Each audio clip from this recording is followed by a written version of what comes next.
that fits nicely on two sides, and somehow they were using a different font, and it carried over to a third side, which is okay, except for the fact that on the first page, source number 2 was completely in order, and here it became jumbled. There is source number 2 right here. See? And it became jumbled.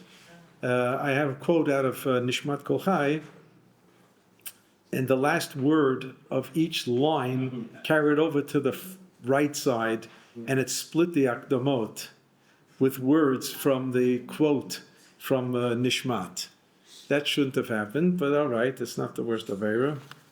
The rest of it is fairly okay. So see? Okay. Boker Tov. As usual, the shiurim are in memory of Elisheva Frist, Elisheva Sima Bat Zalman, Zechronah Livracha.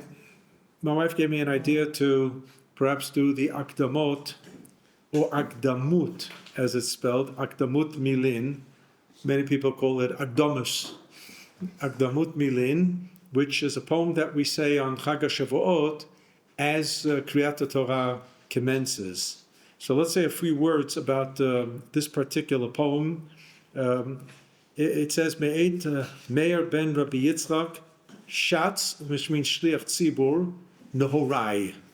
Nehorai was that his family name. Today, people have such a family name, Nehorai. But in this case, it was an appellation that was affectionately attached to this person who, let's put him in his historic context, he's a contemporary of one of Rashi's teachers, which puts him in the early part of the 11th century. He was a known Talmud Chacham, a known poet, a paitan, and he was also a known Shliach Tzibur, which means not only did he compose piyutim, but he also davened. He was like a chazan, and he sang. Apparently he was musically inclined as well. The name Nehorai actually is mentioned in the Gemara as an affectionate appellation to the Tana, Rabbi Meir. And the word Nehorai in Aramaic means light, illumination. Nehora in Aramaic means or. And therefore they called Rabbi Meir Nehorai. Not only his name Meir, but he's an illuminator. And his name is Meir as well, Meir ben Rabbi Yitzchak. So he was affectionately known also as Nehorai, the illuminator. And they stole that idea from Rabbi Meir. So he becomes the second Rabbi Meir Nehorai. And for all you know, those people, we know somebody from who teaches in Migdalos, Rav Nehorai, who may have a family tradition, of coming from somebody who was of this stock, and it became a family name. No different than the Lubavitch Rebbe's name, Schneerson, which Ben Schneor, the son of Schneor, and that's where the family name becomes Schneerzon, the son of Schneor, or Schneer Zalman from Liadi. So here you have a name. If you just look at the very end of the page, it would be on the second page on the bottom. Well, it's the middle of the page. But the last source, which is source number 6, it's the acrostic cone. It's the acrostic for the poem Akdamot.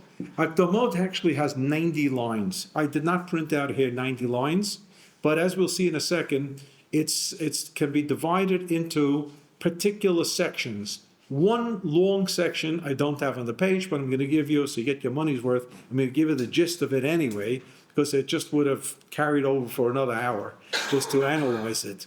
But it ends with an acrostic. He has a double aleph bet at the beginning, and you can see this if you just go back to the first page. Akdamot and Avla, Akdamot Milin V'Shorachuta, Avla Shakilna Harmanashuta. There's the aleph, and then Bivavei Terei Utla Tieftach Menakshuta, Bivarei Devarei Utrei Adei Likashishuta. So it's a double bet and the double gimel, double dalet, double hey, double vav, until double taf on the second page, where it says it very far down. As a matter of fact, the double takes us It's part of the poem that you actually don't have on the page, because I take it down to a samach, and then I have ayin, and then I have a shin. At the very end of source number 3, it's the letter shin, and then becomes a taf, and the taf then continues. I'm just going to just read the first words of the continuation after the letter taf, and you'll see what it spells out. Have it right here. Minan, don't worry about the words, just focus on the first letter. Arum, mem aleph, yikara, yud, re'utich is reish, that spells out Meir, his name. Bechochmata is a bet, yud, yedatun, rivutchon is a reish. So it's actually bet, yud, reish. What's beer? Beer is ben Rabbi. So they used to write bet, and like Gershayim, like a little marker, ben Rabbi, so he uses a yud as if it's the Gershayim, it's the marker, bet yud reish, ben Rabbi, and then it continues, reish, ravuta, b'meite, you don't have this under the page, yikara, and that spells out reish bet yud, which is Rabbi, and then it spells Yishalem. I'm reading the first word of the continuation that you don't have. This whole section you don't have. Tzedakta Chadu spells out Yitzchak. So we now have his name of Meir ben Rabbi Yitzchak. That's his name. And then it says Chadu and Kiryata, Yikara, Ginunei, Dehei. So if you just look at the end, it spells it out on source number 6. Meir bir Rabbi Yitzchak, Yigdal baTorah ubemasim tovim chazak ve'ematz. That's what the acrostic spells out after he finishes the double aleph bet. And it all adds up to 90 lines. Because the double aleph bet is going to give you 44 lines, 22 times 2. And then from line 45 until line 90 is going to spell out Meir bir Rabbi Yitzchak Yigdal baTorah Masim Tovim Chazak Ve'ematz. He's signing off. This poem was written for purposes of Chag HaShavuot. A parallel poem, much shorter, was also written by the same author for a piyut that would be said after or before the haftarah of the second day of Chag HaShavuot. Second day. Here we don't have a second day Chag HaShavuot, but if you happen to remember what was read for the haftarah from the second day of Shavuot, it was a most rare haftarah that came from one of the books of the Trei Asar that we never ever use for any other haftarah, and it's hardly studied. It's from the book of Habakkuk. In the book of Habakkuk, and so here in Eretz Yisrael we don't have that haftarah at all, but in Chutz La'aretz you have it. And this Rabbi Meir ben Yitzchak wrote a poem to be said before that haftarah. Now, what does it mean? He writes a poem in Aramaic. This is Aramaic, he can break teeth. It's Aramaic Eretz Yisraelit. It's bad enough it would be Aramaic of the Talmud Bavli, that people who studied Gemara and Daf Yomi are somewhat familiar with the lingo. But if you study Talmud Bavli and then you go over to Talmud Yerushalmi, you're in trouble because the Aramaic is a little bit different. It's a different dialect of Aramaic. It's the Brich Shemei Aramaic, not the Yikum Purkan Aramaic. Yikum Purkan min Shemaya is Aramaic of the Talmud Bavli, and it's Babylonian, and it's an easy read for people who are familiar with Gemara. But Brich Shemei, that is from the Zohar, that is in Eretz Yisrael Aramaic. It's the Aramaic of the book of Daniel. It's the Aramaic of the book of Ezra and Nehemiah. You break your teeth reading because we're not familiar with that Aramaic. It's similar. It's like, somebody from Lita listening to somebody from Hungary speak Yiddish.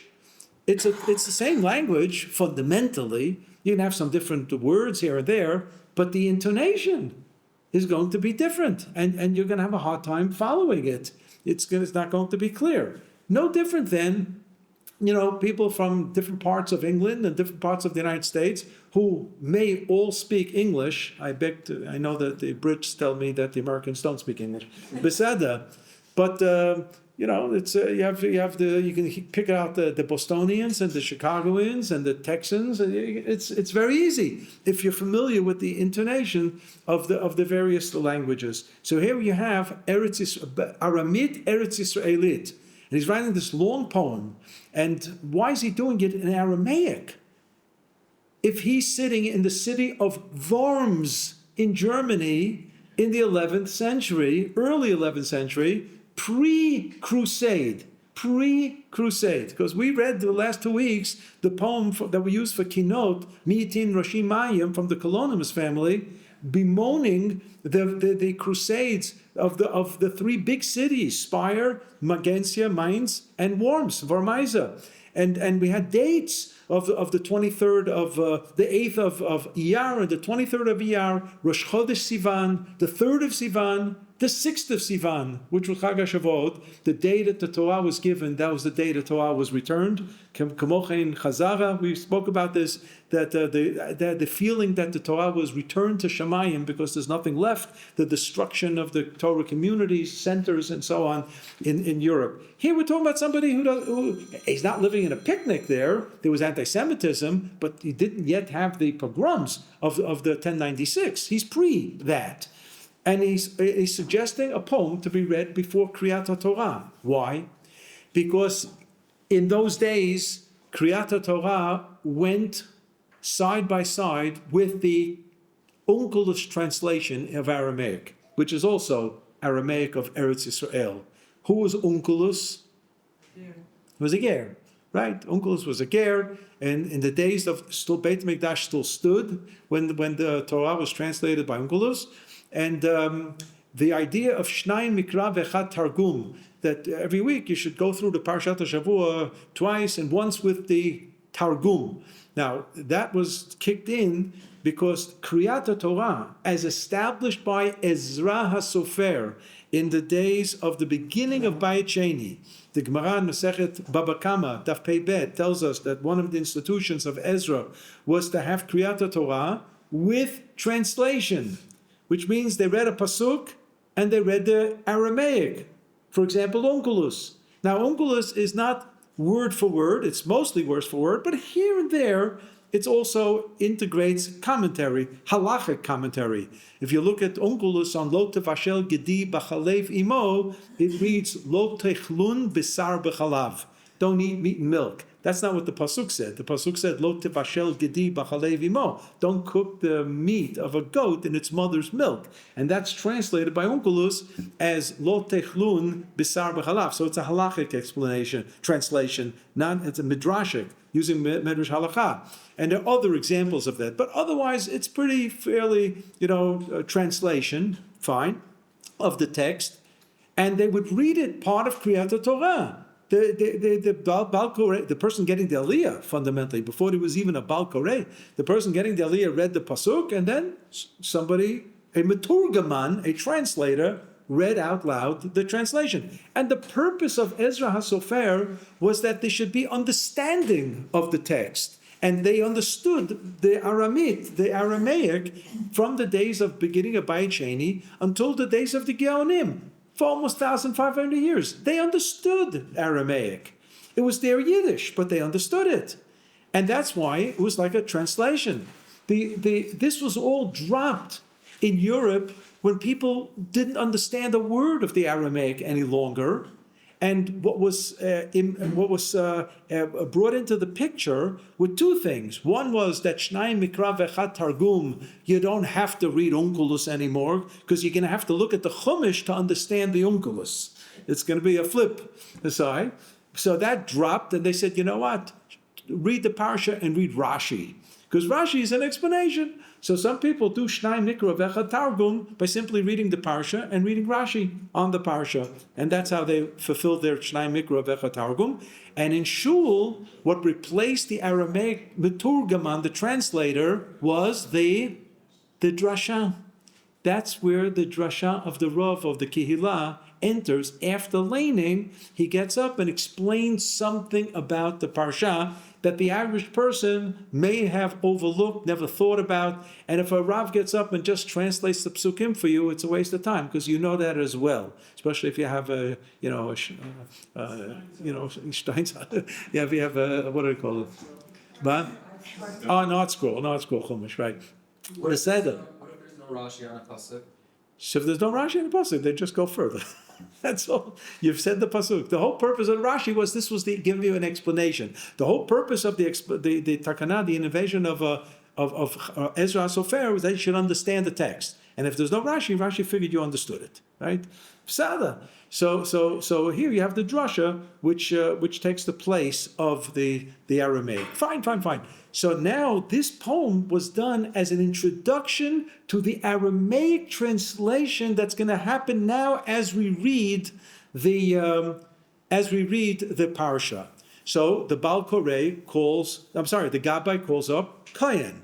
Kayin gets up, and the first pasuk is Bayom HaShlishi, where Chodesh HaShlishi, where it's the middle of Parshat Yitro, and he reads the first pasuk, and after the reading of the first pasuk, you get the Aramaic translation. And before the Meturgamon gets started, kicks in this poem. And what is this poem? It's called a Reshut. Reshut means permission granted, or permission requested. Permission requested. And there was a very, very, very known style of the poets that before they introduce something that they're going to have as part of the Chazarat HaShatz or part of the Kriyat Torah as a poetic add-on, they ask permission almost from a Kadosh Baruch Hu to take a break from the reading. I mean, we're reading Torah, but now we're going to have the Aramaic translation. But before the Aramaic translation, I want to say something. It's like a Rav who gets up in shul and he says, and I heard this once in Yiddish from a great darshan, before I speak, I want to say a few words. And then you're in big trouble. Why Aramaic? Because it's the introduction to the Aramaic translation of the Kriyat Torah. That's one. The beginning of the 11th century, they still did. They obviously still did. Most probably that went by after the Churban of 1096. Things changed. The rehabilitation of the Jewish communities. They were happy that somebody knew some Hebrew. Forget about Aramaic. It wasn't taught any longer. And that's when the reading of the Targum was dropped as part of Kriyat Torah. You know where it was picked up until almost this day? The Ammonites. The Ammonites, they still read the Targum as part of Kriyat Torah. I think they still do in the Ammonite shuls. But for Ashkenazim and for North African Sephardim, it's already a thing of the past. Nobody does that any longer. So we don't have any Targum. Today, when we read the Torah on Shabbat, there's no Targum. We have a Targum, except we don't read it publicly. We don't read it, right? Right. No. So let's just look at. So I mentioned that this is a reshut. Look at the first two lines of the poem on the first page. Akdamot milin v'sharayat shuta. Now I'm going to tell you that I have open here two translations, one in Hebrew, one in English. This is a machzor that my wife received from her grandmother many years ago, and the Hebrew Publishing Company. So, and it's interesting. The Lancey Street, where you get the pickles, right? That's correct. So and I'm reading the English and I'm reading the Hebrew, and you can see that both translators had different takes on some of the lines.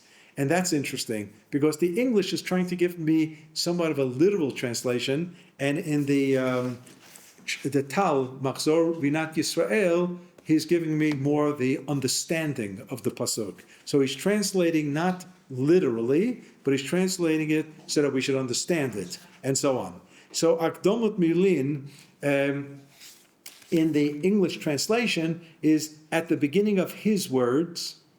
What do you mean at the beginning of his words? We're now starting to read about the Aseret HaDibrot. So before HaKadosh Baruch Hu starts talking, Eila Hadvarim Asher Diber B'nai Yisrael, I want to say a few words. Akdamot Milin. I want to be makidim. I want to say a few words. I want to beat him to the punch. God's going to be speaking through the Aseret HaDibrot. But before he gets on track, let me say a few words. But I'm going to ask permission. I will read them. I ask authorization and permission. That's the translation of Avla Shekilna Harman Urishuta. So you see the word Rishut. I'm going to ask for for permission to go on. Now, as I said, this kicked in after the Baal Koreh, it may have been the person getting the Aliyah himself, the Kohen, read the first pasuk, and they're waiting for the Meturgaman, the translator, to start with the Aramaic translation. And before he gets started, comes this poem. Look at source number 1. Source number 1 is a halachic source. It's the Taz. Who is the Taz? His name was Rabbi David Levi. From the first page on top. This. The Taz is one of the known poskim on the side of Shulchan Aruch. You buy a fancy Shulchan Aruch, you get the Machaber in the middle, that's Rav Yosef Karo, and the Ramah in Rashi print, Rav Moshe Isserles, and on the side, on the Orach Hayim section of Shulchan Aruch, which deals with brachot and Kriyat Shema and Tfilah and Shabbat and Yom Tov, you have the two main poskim. One is known as the Magen Avraham, and the other is the Taz. So who's the Taz? The Taz is the son-in-law of the Bach. So who's the Bach? Well, if he came with me to Poland, we stood by his kever in Krakow. The Beit Chadash, Bach is the Beit Chadash, Rabbi Yoel Sirkis, and his son-in-law was Rabbi David Levi, who spent some time in Krakow as well, but ended his life as a Rav in Lemberg, which is Lvov, today in the Ukraine, but it's Galicia. It's Galicia, Lemberg. So he was in Lemberg, and we're talking now about the beginning of the 17th century. So he's known as the Taz. I'm just going to say something. A cousin of mine from Teaneck, Manny Adler, who once told me he rode in a New York City cab. The driver was Jewish. I mean, not a Belzer Chassid, but Jewish. He didn't have a kippah, And the driver looks at my cousin and asks him, he says, "Did you ever hear of the Tirazuv? The Tirazuv." "What? What's the Tirazuv?" He says, "My grandmother told me that we come from the Tirazuv," until my cousin realized it was the Taz. The Tirazuv was the Tahor Zahav. So the Tirazuv. So this is what this cabbie remembered. He's a descendant. Right. The Taz wrote the following. On basis what says in Shulchan Aruch that we read on the first day of Shavuot, because Rabbi Yosef Karo is writing this before he gets to Eretz Yisrael. V'korin barishon min for the first. I'm sorry, he's reading the first Aliyah for barishon on the first day, right? Barishon on the first day of Shavuot. He's writing min from Bachodesh Hashlishi. Chodesh Hashlishi is actually Shlishi in Parshat Yitro. That's where we begin reading on Shavuot here in Eretz Yisrael on the only day of Shavuot. Al ma shenoagim b'mdinot elu. What's customary in our communities? Likrot pasuk harishon, to lane the first pasuk. Ve'achar kach, and afterwards matrilim, you continue with Akdamot milin, you read this poem. Yesh litmoa harbe. I'm baffled by this custom, he says. Heich rishayim lafsik b'kriyah. How can you interrupt in the middle of Kriyat HaTorah? Deha afilu lesaper b'divrei Torah. Asur. In the middle of laning, you're not supposed to talk divrei Torah. You're supposed to just pay attention to the reading and let the reading go on. Kuf kaf memshin. Kamoshe katov b'siman kuf memva. And there are a few leniencies that are mentioned over there in Shulchan Aruch when you're allowed to blurt something out in the middle of the reading of the Torah. Einam kan, they're not relevant for this poem of Akdamot. Kolshkein b'shvach hazeh, it's a nice praise, a poem of praise to God. Shu eino me'inyana kriya klal, has nothing to do with the reading. And I'm going to challenge the Taz on this. Nothing to do with the reading? Lama yesh lanu lafsik. It sounds like a litvak today. Hefsik. Vishamati mikarov. I heard from somebody, either a relative or somebody close to me. She'enhigu rabbanim mufakim. Great rabbanim decided lishorer Akdamot kodem shiatchil hakohen habracha shel kriyat haTorah. The variant custom. You know when the Akdamot was written? Before the Kohen said Baruch Hu, before he made the bracha for the Aliyah, certainly before the laning, they called up the Kohen, and the Kohen is standing next to the Sefer Torah, and then they start reading Akdamot. V'chein ra'ui linhog b'chol hakilot. That's the proper way to do it. Guess what? That's what we do. This objection of the Taz, changing the minhag, became very, very much accepted today. And then he says, V'chein b'yatziv pitkam. That's the name of the second poem that the same author wrote for the haftarah of the second day of Shavuot. Shomrim b'yom sheni achar pasuk rishon shel haftarah. After the first pasuk of the haftarah, that was also translated into Aramaic. Ra'ui linho kain. They should also do the same. Read the poem before the reading gets started.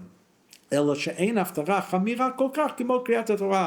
a big deal if they don't change the minhag on the haftarah, because haftarah reading is, I say with great embarrassment that there's a thing called a Kiddush club, and I found out about a Kiddush club when I was in St. Louis once as a guest speaker. The rabbi tells me, just don't get a heart attack if by Chamishi half the shul leaves. They're going across the street to some storefront who the guy's going to open a store just to have Kiddush. And another shul, somebody told me, we're very machmir here. We only walk out for the haftarah. They stay for the whole evening. My brother shul, I can tell you in Rinat, he forbade a Kiddush club. So it was a chil Hashem and a busha to walk out. On Yecheskel and Yirmiyahu, you can walk out.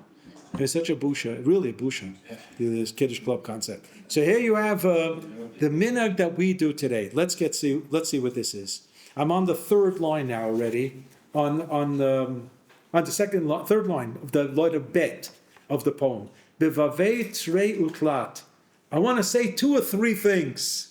He's going to say 90 lines worth, right? Just 2 or 3 things. Yeah.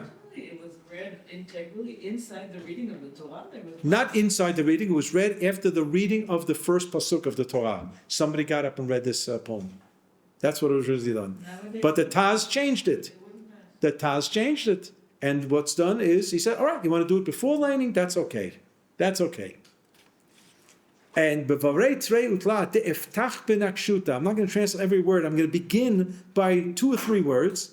Bevarei devarei v'tarei adei lekashishuta. Chinese, right? So it reads,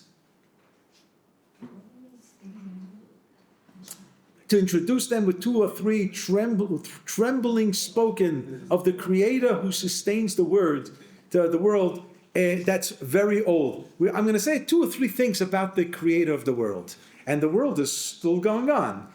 Kshishim in modern Hebrew means old people. Right. And what he's saying is, this is an old world already, and was created a long time ago, but I'm going to say something about the Creator. Gvuran olman le vela sipek perishuta. Akadosh Baruch Hu, who is the eternal power, he's the Gibor olman, the Gibor of the world. He is the strong one of the world, the eternal strong one. And it's impossible to do justice saying everything that we want to say about him. Lo sipek perishuta. If I spread out all the words, I'd never get done. And he says, Givil ilu rikieh kinei kol charshata. Even if the sky was parchment, the entire heavens of the world were parchment. Diyo ilu yameh. If the seas were all ink, v'chol mei knishusta, and the entire oceans would be a reservoir of water to feed the ink. Darye Arye Safre Virashme Rashvata. And if everybody would be sofrim, writers, and would be able to inscribe, which means if I had the ability to draft every human being to become a sofer, and take every tree in the forest and make it a pen, a quill, and have all the water in the world become ink, and the heavens would be parchment, I'd never be able to finish writing the praise of God. What does this sound like, this concept? Okay, so you look at the side, number 2, to the left of the Akdamot, on the same page, from Nishmat. Ilu finu malei shira. No, on the first page, just to the left of the Akdamot. Right, do I have it here on the left? Yeah. But it's jumbled, and I'm sorry for that. So just follow with me as I read it. Ilu finu malei shira kayam. The kayam is under the word Akdamot.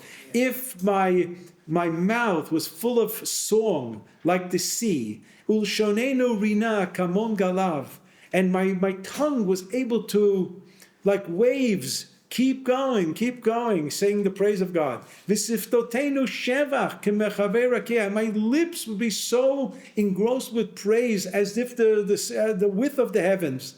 Ve'inenu me'irot keshemesh ve'reach. And my eyes would be illuminated like the sun and the moon. Ve'yadenu prusot kenishvei shamayim. My hands would be spread out like the eagles of the sky. Ve'raglenu kalot ka'ayalot. My feet could run just like the ayal. Ve'ein anachnu maspikim lehodot lecha v'necha. I would never be able to complete saying it all. The lehodot lecha, to praise you. Not tov lehodot Lashem means to praise.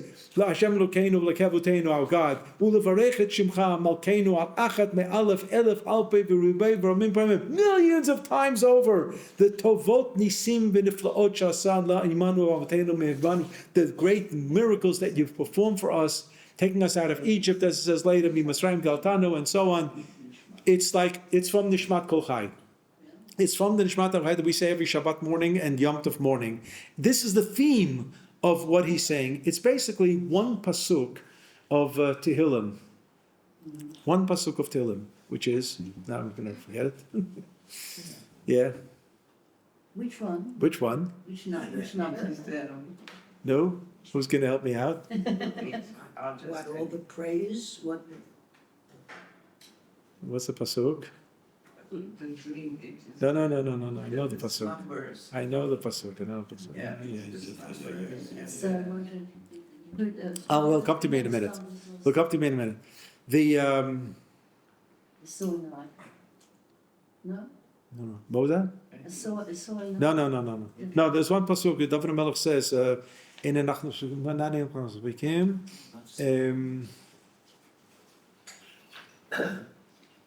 Blanked out. Okay, I'll get it. The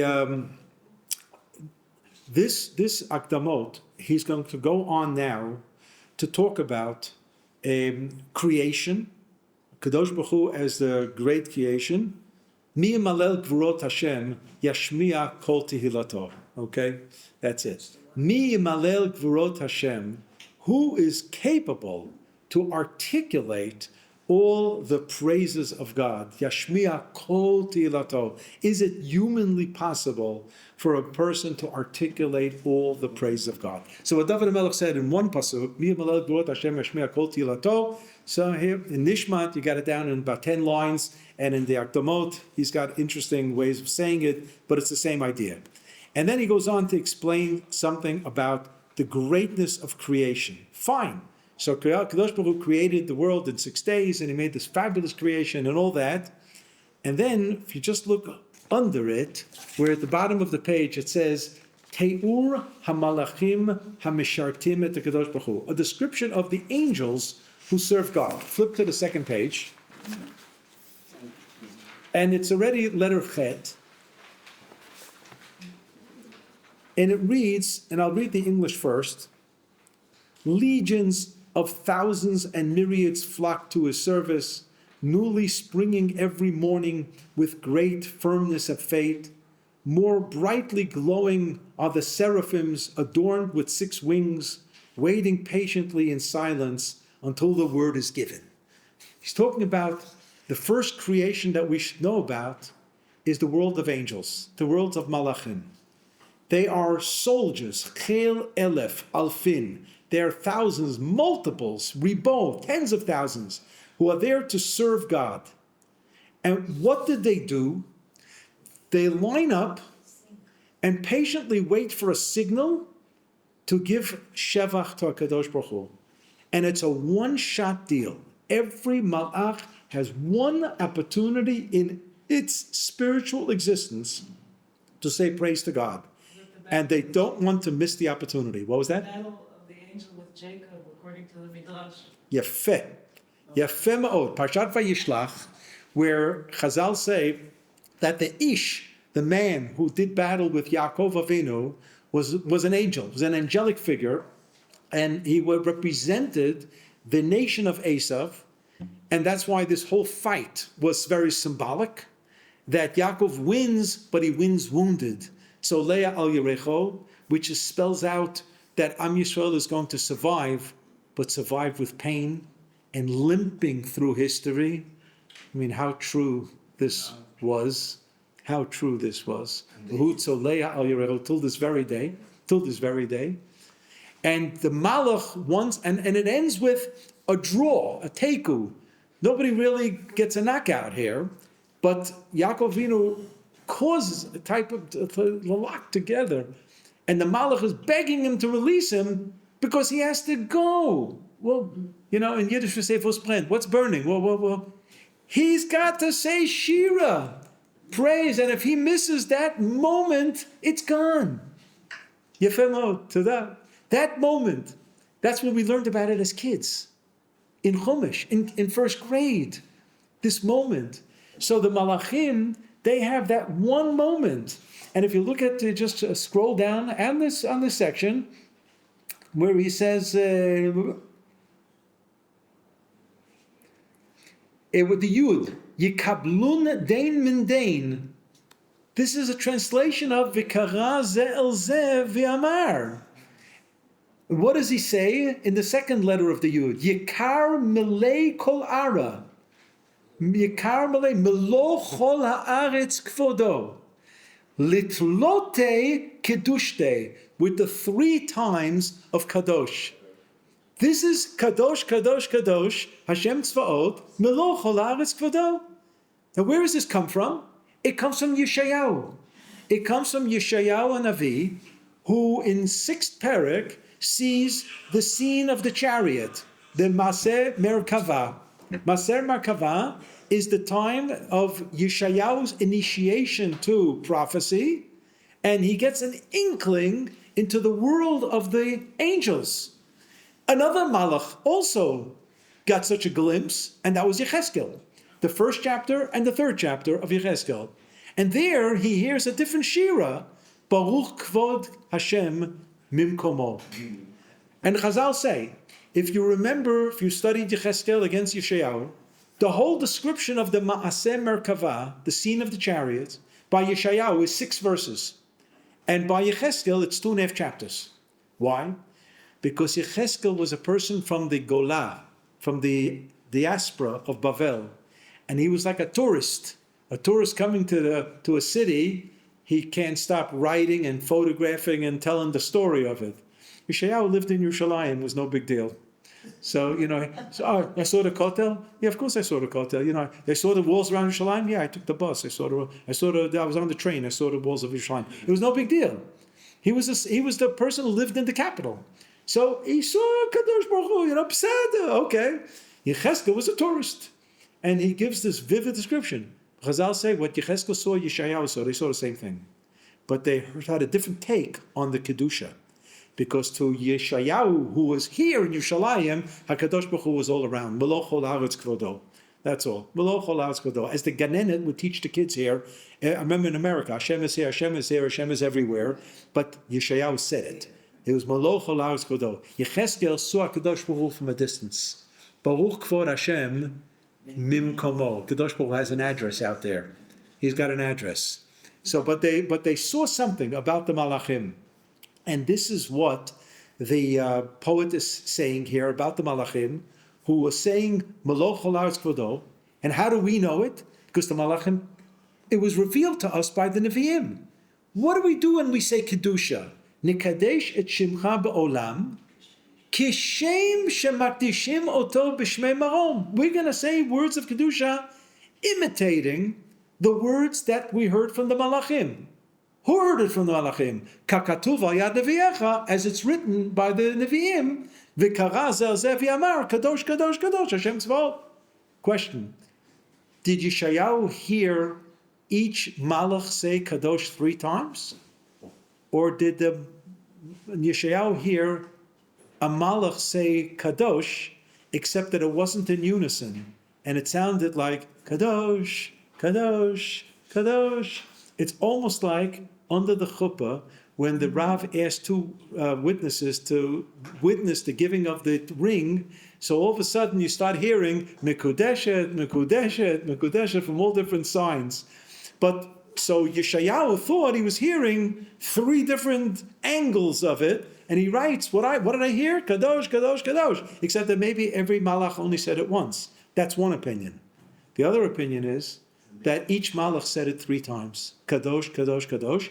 And if you remember what you said this morning in Aval Tzion Goel, L'shavei Fesha B'Yakov, in Ashrei Aval Tzion, it says, V'kara zel zeh, V'kara zel zeh v'yamar Kadosh, Kadosh, Kadosh, u'mikablin dein min dein, which is the Aramaic translation of exactly what he writes here. Yikar milei kol ara, yikablin dein min dein, and you have the Aramaic translation of 3 different understandings of Kadosh. In that, tomorrow, look at it in the Siddur. You'll see that the Kadosh is mentioned 3 times with different understandings, because that adopted the opinion that each Malach said Kadosh 3 times. And he's talking about 3 different aspects of the Kedusha.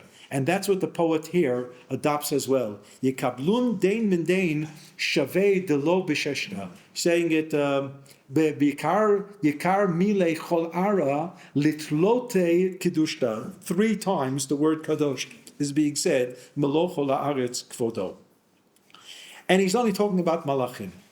And I have on the page here, in source number 3, V'ata kadosh yishev tilot Yisrael, v'kara zel zev, kadosh, kadosh, kadosh, u'mekablin dein min dein, v'amrim kadish b'shmei morama ilah beit shlintei, kadish al ara ovad givertei, kadish lo'alam lomei olmaya. So you see that the version of the Kadosh Kadosh that we say every day in Aval Tzion is the version that this author also adopted, that each malach said the Kadosh 3 times. But then if you look on the next stanza where it says, Te'ur shel Am Yisrael HaKadosh Baruch Hu, the description of Am Yisrael with HaKadosh Baruch Hu, it starts with, Idav Yikar Achasante. It's in source 3, where in the paragraph of the poem. Chavitin de bikvata. I'm breaking my teeth just reading it. What is this being said? Here, the poet is actually saying, and now I want to say something about Am Yisrael, who's worth more than all of the angels.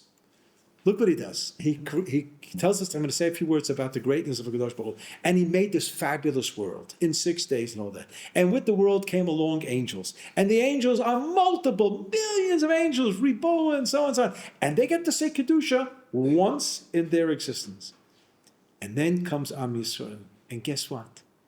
We get to say Kedusha every morning and night. We are the preferred creation, way beyond the angels. Why? Because to the angels, they did not receive Torah. The whole medrash that talks about that Moshe Rabbeinu comes to Har Sinai and the Malachim do not let Moshe Rabbeinu leave with the Torah. It's ours for safekeeping. And the medrash says, Moshe Rabbeinu tells the Malachim, all right, let's take a peek at what it says in the Torah. It says, you're not allowed to eat non-kosher. You guys eat, you don't eat. You're not allowed to steal. You have possessions. There's nothing in the Torah that speaks of the existence of angelic existence. Nothing. It's, as we say in this country, lo relevanti. It's not relevant to you at all. And finally, the angels had to give up to Moshe Rabbeinu. And Moshe Rabbeinu wins the argument. And he takes the Torah down to this world. And down to this world means he gives it to Am Yisrael on Chag HaShavuot. And Am Yisrael is supposed to engage in the Torah study and engage in performance of mitzvot and engage in placing Kedusha on this world every single time. You not only mention Kadosh, but every time you perform a mitzvah and bring Kedusha into this world. We are way above the Malachim as a creature. And he says it in this particular paragraph. Let me see, we can zero in.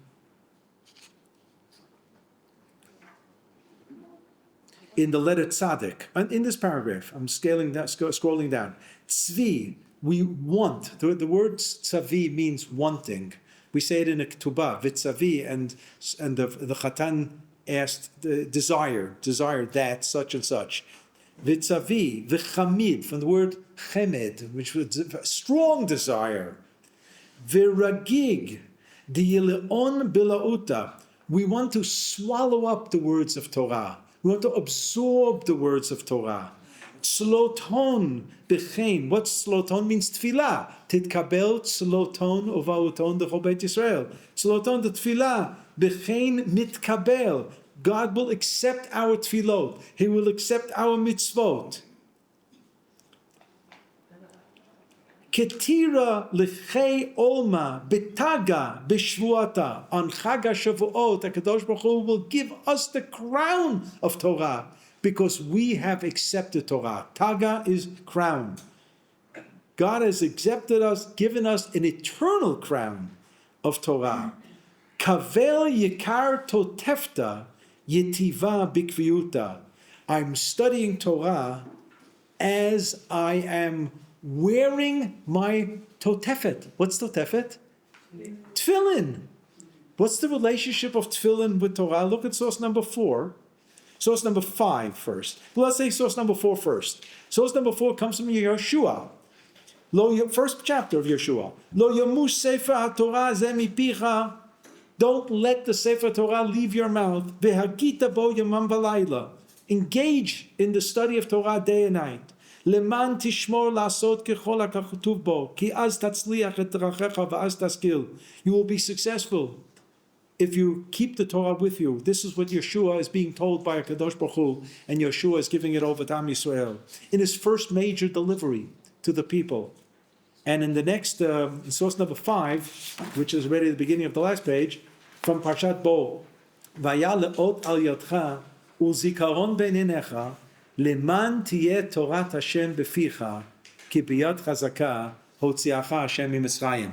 Interestingly, the Torah speaks of tefillin 4 times, and that's why we have 4 parshiot in the boxes, right? These aren't empty boxes, as you know.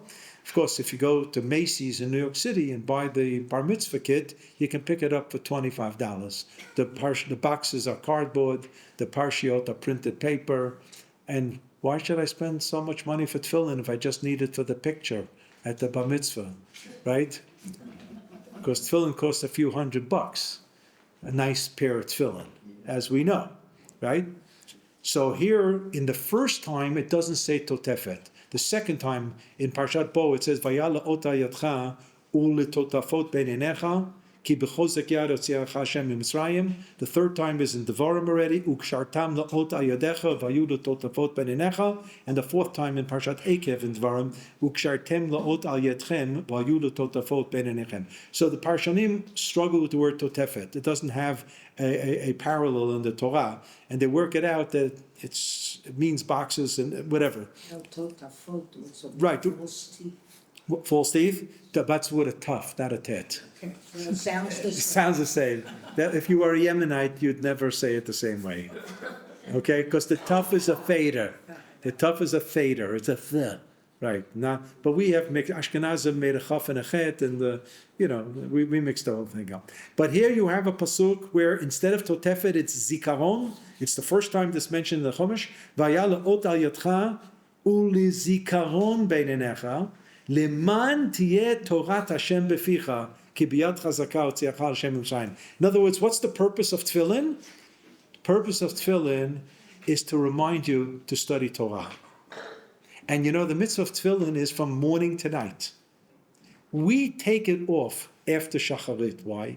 Because the Rambam tells us in the 4th chapter of Chot Tefillin that the sanctity of tefillin is such that when you have tefillin on, you're not allowed to detract from your attention of a Kadosh Baruch Hu. You have to be thinking about a Kadosh Baruch Hu full time. And because we know ourselves better than anyone else, that's not going to happen. And therefore, it would be it would be profaning the kedusha of tefillin if we would wear it the whole day. So we take it. The great hope is that for a half hour in the morning davening, we can focus on a kadosh baruch Hu. That's the great hope. Some of us don't even make it that much, but at least we're engaged in davening, So that's the great hope. But once you finish davening, you take off the tefillin, and that's it, finished. But the idea of the poet here means that we are engaged in Torah day and night. And he ends it here in the last few lines. I called it Pniyah L'Shomim Lilmod Torah. It's a call for Torah study. The last lines. Zakain kad shmatin. Let me read the English first, and then you'll get the whole gist of how this poem very beautifully ends. Zakain, you righteous, as you have heard the hymn of praise. Now you just heard what I just said here. So may you eternally be blessed, in that blessed circle.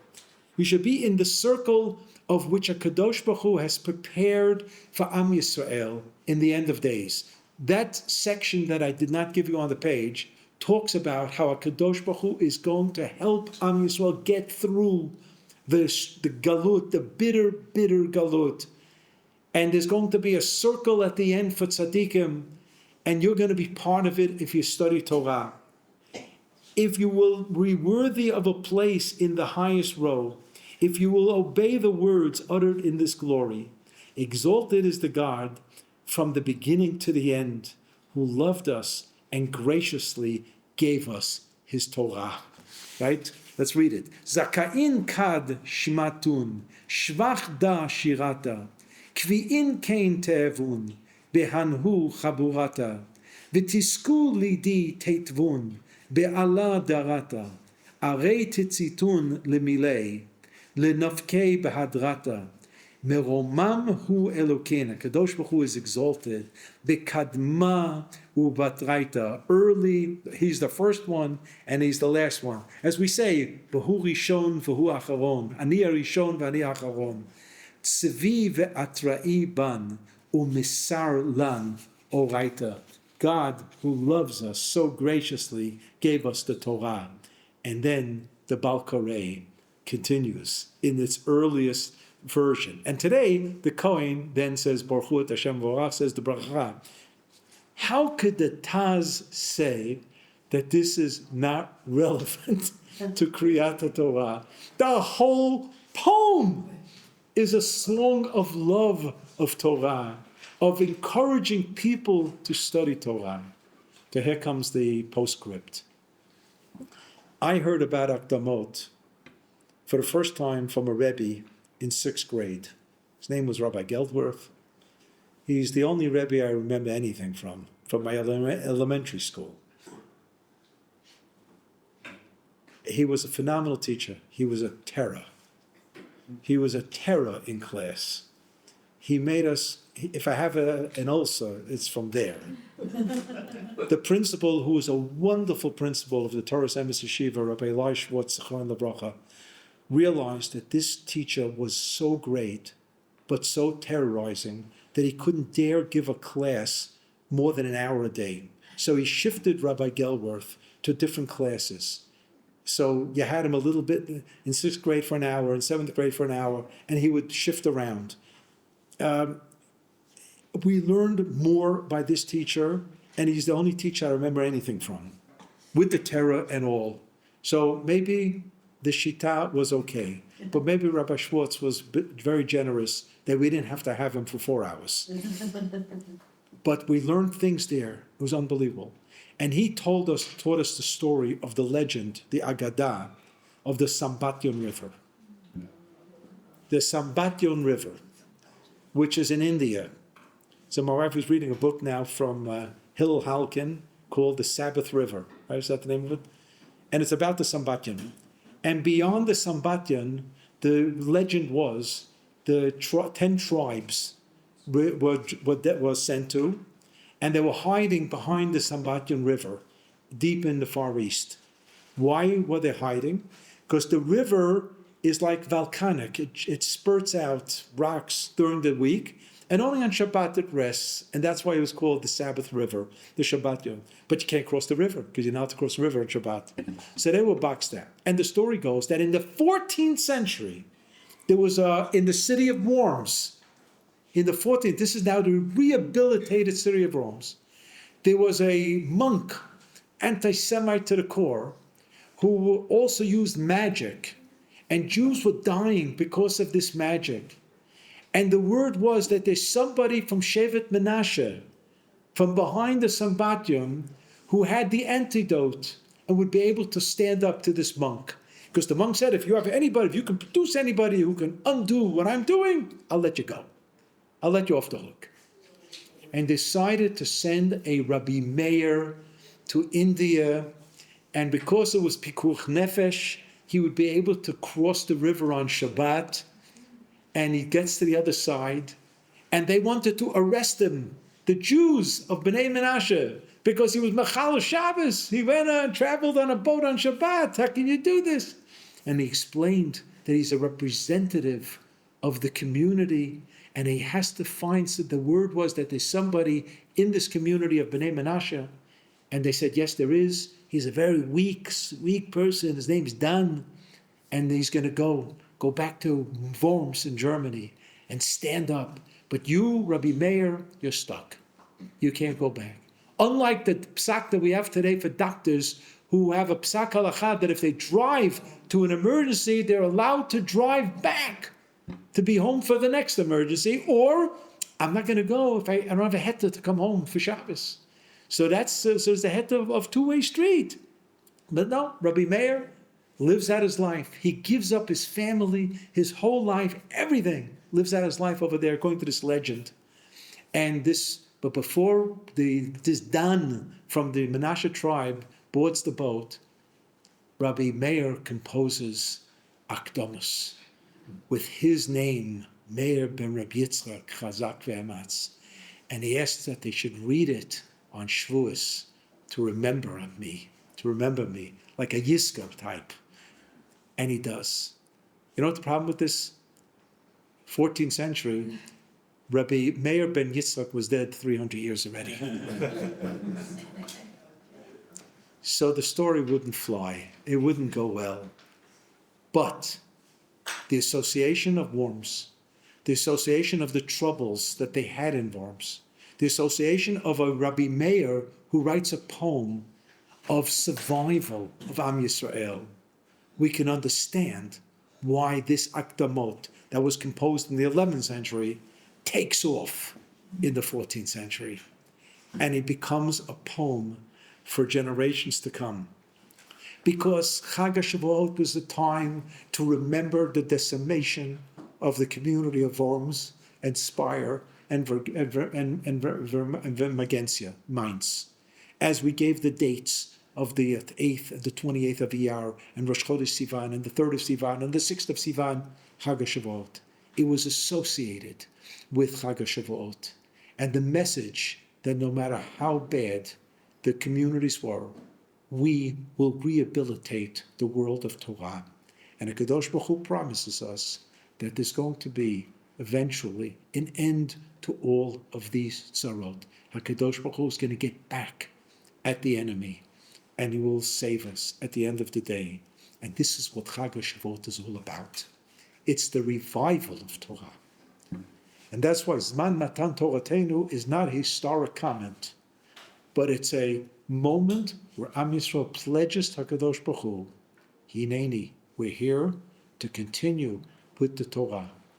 No matter what Mesirat Nefesh it's going to demand, we're going to do it. And Am Yisrael in Ashkenaz adopted this poem. So you have the Taz in the 17th century, hefsek. You know the story of the Brisker who was attacked by an anti-Semite and was ready to kill him, and the Brisker says, this Talmud Chacham from Brisk says, 1 second, before you kill me, I want to make a bracha on the mitzvah of Kiddush Hashem. And he says, all right, make a bracha. And he starts going, Baruch atah Hashem Elokeinu melech olam. this anti-Semite sees that this is a holy man. I shouldn't kill him. And he decides, he regrets that he's going to kill him. And the brisker goes, no, shoot, hefsek. You have to be a real Litvak to understand that one. No, I thought it's a bracha, but Right, that's what he said. He said, hefsek, shoot already, because I made the bracha. Made the bracha. You know, it's going to be a hefsek. Right? God willing. Okay, so our Chag HaShavuot should be. I'm saying this now because, I forgot to tell you, next week, Wednesday, there'll be a shir, except that I'm not going to be here.